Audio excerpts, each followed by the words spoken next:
All right, today we're diving into a real hidden gem from the master of Brazilian literature, Machado de Assis. Now, this isn't one of his famous novels. Nope. This is a fantasy horror story that pulls back the curtain on what happens when nobody's watching. Well, except for maybe the saints themselves. And it all kicks off with one simple, kinda unsettling question. So, I want you to picture this. It's the 19th century, Rio de Janeiro. A priest is locking up for the night. The streets are dead quiet. The whole city's asleep. He's done this 1,000 times, right? It's just routine. But tonight is different. He's about to find out the answer to that chilling question: what really goes on inside a locked church after midnight?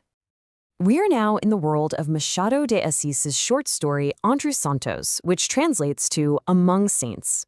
Our main guy isn't some grand hero. He's just the chapel keeper for the Church of São Francisco de Paula.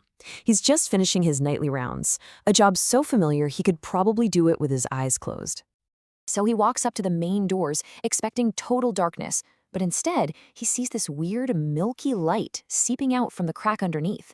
It's not the flicker of a lantern from a thief, you know? It's steady, it's constant, and it's completely inexplicable. Every instinct is telling him to run, but his curiosity, well, it's a much stronger force. He just has to know what's going on in there. And as he gets closer, he hears something else. Voices. But listen, these aren't spooky, ghostly moans or anything like that. Machado describes them as regular, clear, and tranquil. It sounds like a totally normal, calm conversation is happening right on the other side of that door, which somehow is even weirder. The priest, completely freaked out by now, fumbles for his keys and lets himself in. He's bracing for anything: robbers, spirits, some elaborate prank. But what he finds is so much more astonishing, and honestly, way more terrifying than any simple ghost story. He steps inside, and there it is. The source of the light and the voices, the statues of the saints, have come to life. Yeah, they've literally stepped down from their pedestals, they're sitting casually on their own altars, and they're just chatting. Like it's a regular Tuesday night. So what on earth are they talking about? This quote from the story just nails it. They're basically holding a cynical nightly audit of every prayer they heard that day. They're not just listening, they are dissecting the secret intentions, the hidden greed, and the true desires behind every single plea from the people who worship them. And get this. It's not like they all agree. There's this amazing dichotomy on their little judges panel.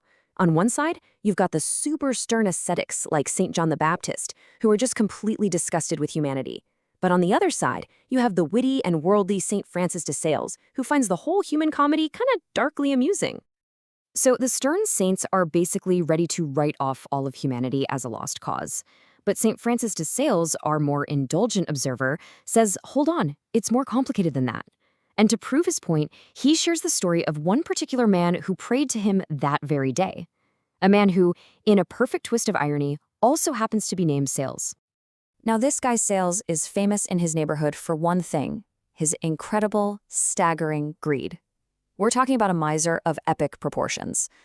So when his beloved wife gets deathly ill, and he seems genuinely heartbroken, nobody believes him. They all just whisper that he's probably just stressed about the funeral costs. But St. Francis de Sales, the celestial psychologist, he sees the truth. The man actually genuinely loves his wife. And right there, this poignant and desperate battle kicks off inside the man's soul. It's a war between the two great loves of his life: his wife and his money. On the surface, what he wants seems pretty clear. He's praying for a miracle to save his wife. But bubbling right under that is his true, all-consuming obsession: his avarice, his greed. He runs to the church, desperate to pray, desperate to cut some kind of deal with God. And this is where we see that battle play out in real time. This is the anatomy of his prayer. First, he decides he's going to promise the saint a votive offering, a wax leg, if his wife gets better. But just as he's about to say the words, his miserly brain does this ruthless cost analysis. He literally cannot bring himself to part with the money. So what does he do? He pivots. He tries to make a counteroffer: 1,000 Our Fathers and 1,000 Hail Marys, because, prayers are free. As he's struggling with this, he starts to hallucinate. The image of the single gold coin he'd have to spend just completely takes over his mind. It's just spinning in the air in front of him, totally overpowering any thoughts of grief or love or faith. This isn't just a story about greed, you guys. It's a full-on psychological horror story about obsession. So, the story of sales is the main event in the Saints conversation, but it's really just a vehicle for Machado's much larger and way more cynical critique of the society he lived in. What Machado's really getting at is this idea of faith as a kind of commerce. For a guy like Sales, and Machado was hinting, for a lot of people, prayer isn't an act of pure devotion. No, it's a financial transaction with God. It's a bargain where you're trying to get the absolute most divine intervention for the lowest possible cost. And that's how this fantastical story about talking saints becomes this incredibly sharp, satirical weapon. Machado isn't just making fun of one greedy guy. He's taking aim at the shallow piety of his entire era, the hypocrisy he saw everywhere, and those dark, secret, selfish bargains that we all make when we think no one else is listening. And that leaves us with one last, really provocative thought. This story gives us a perfect blueprint for how Machado saw the hidden machinery of the human heart. Which, of course, leads to the ultimate question about his most famous character. In Dame Casmurro, do you think Capitu, with her famous undertow eyes, made a secret bargain of her own? Let us know what you think in the comments.